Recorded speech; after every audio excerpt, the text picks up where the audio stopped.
নির্বাচন কমিশনের একটা সংস্কার প্রস্তাব এসেছে। নির্বাচন কমিশন সেই সংস্কার যে প্রস্তাবগুলো বাস্তবায়ন করতে যাচ্ছে, কিন্তু এই সময়ে বাংলাদেশের একটি দল কোর্টের মধ্য দিয়ে নির্বাচন কমিশনের ঘাড়ে বন্দুক রাখছে।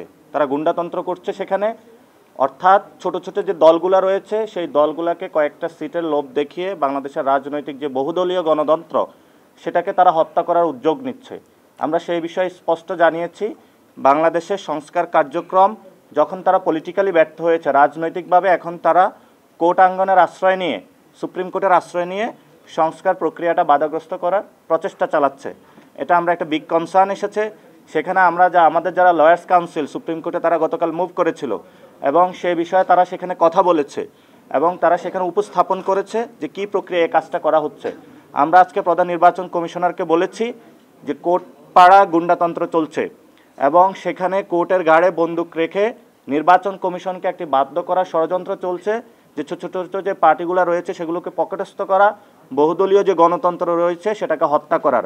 আমরা বাংলাদেশে গণতন্ত্র প্রক্রিয়াকে এগিয়ে নিতে চাই, বহুদলীয় গণতন্ত্রে আমরা সুস্পষ্ট করতে চাই এবং শত শত ফুল আমরা ফুটতে দিতে চাই।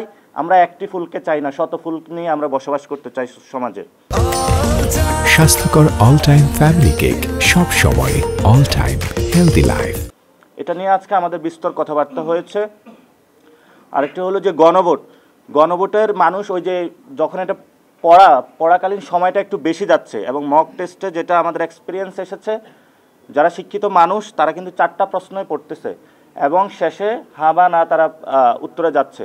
আমরা সেখানে বলেছিলাম যে এটা যদি একটা লিডিং কোশ্চেনে হয়ে জুলাই সনদের আপনি কি সমর্থন করেন নাকি করেন না, তাহলে হা বা না। যেমন হলো আপনি যদি ধানের প্রতীকে সিল মারেন বা দাড়িপাল্লায় মারেন বা আপনি শাপলাকলিতে মারেন, এটার ম্যানিফেস্টোটা কিন্তু আলাদা থাকে। এখন আপনি যদি প্রতীকের সাথে অনেকগুলো ম্যানিফেস্টো যোগ করে দেন 31 দফা, তাহলে একটা ভোটার গিয়ে 31 দফা পড়বে, জাতীয় নাগরিক পার্টির ইশতেহার পড়বে, তারপরে কি ভোট দিবে? তো এই আমাদের যে মক ভোটিং সিস্টেম সেটাতে হলো গণভোটের প্রক্রিয়াটা এমন করে জটিল করে তোলা হয়েছে।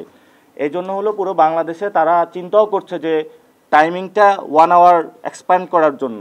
তো আমরা সেখানে বলেছিলাম যে আপনি যদি লিডিং কোশ্চেনে এটা দেন, জুলাই সনদে হা বা না বলুন, তাহলে এটা ইজি করার জন্য। এবং তারা বলেছে যে এটাতে সাংস্কৃতিক যে মন্ত্রণালয় রয়েছে তারা সেটাকে অনবোর্ড করতেছে এবং আমাদের যে তথ্য মন্ত্রণালয়। কিন্তু আমরা বলেছি যে আপনি 2টা মন্ত্রণালয় দিয়ে শুধু পারবেন না, জনগণকে এটার মধ্যে বড় আকারে অ্যাক্টিভ তাদের পার্টিসিপেশন লাগবে এবং সেই অ্যাক্টিভ পার্টিসিপেশনের জায়গায় আমরা সর্বোচ্চ সহযোগিতা করতে প্রস্তুত রয়েছি, যেহেতু একটা আমাদের নতুন একটি যোগে আমরা পদার্পণ করতে যাচ্ছি।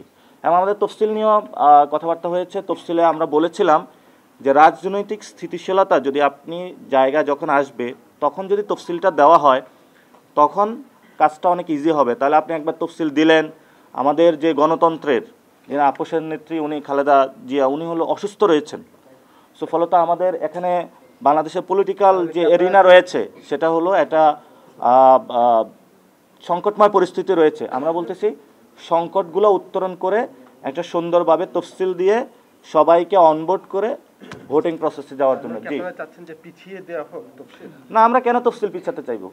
আমরা বলতেছি যে সংকটগুলো সমাধান করে তফসিলটা দেওয়ার জন্য।